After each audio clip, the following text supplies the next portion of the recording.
Sinaatu nuwaame walsimee amma sittaafufu kana caalaa cimee.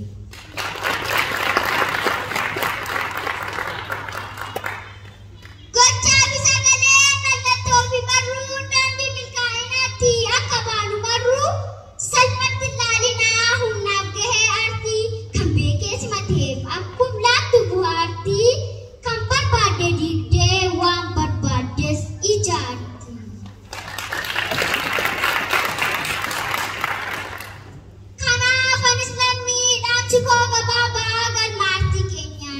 Sanuuf dhaabaa.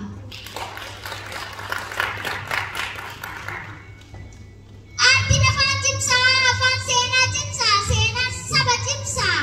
Kanaaf yoo dandeessan nuuf tumsaa, yoo dadhabdanis nuuf usaa. Duubatti deebisuuf akka hin deemne nusaa. Gosoota aartii maratti kabaja nuufisaa. Jechuun dhaamsa kooti. Sinaaf asalfaammoo maqaa kooti. Galatoomaa horaa.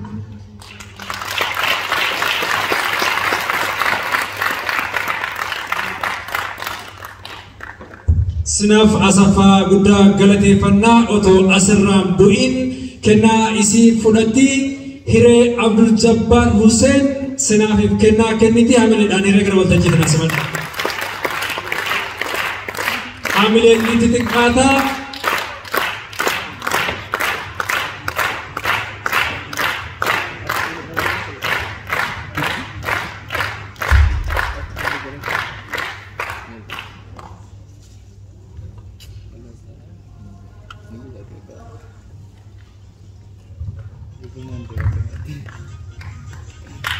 Lamaan isaaniitiifuu hamileen itti xiqqaadhaa dhugaaf taanaan walaleessituu fi hireenis barattuu cimtuu ta'uu isii namni kamuu beeka akkasumas intala gootichaa intala hayyichaati si'a tokko hamilee ho'aa na irra deebi'anaa kennaafi.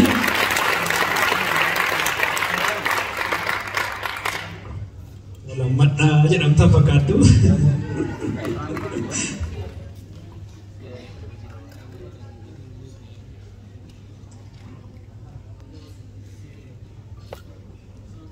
Guddaa isaan galateeffannaa lachunuu hamileedhaan gara iddoo isaanitti nuu simadha. Hamilee ijoollee kanaa jabeessuun danda'ama.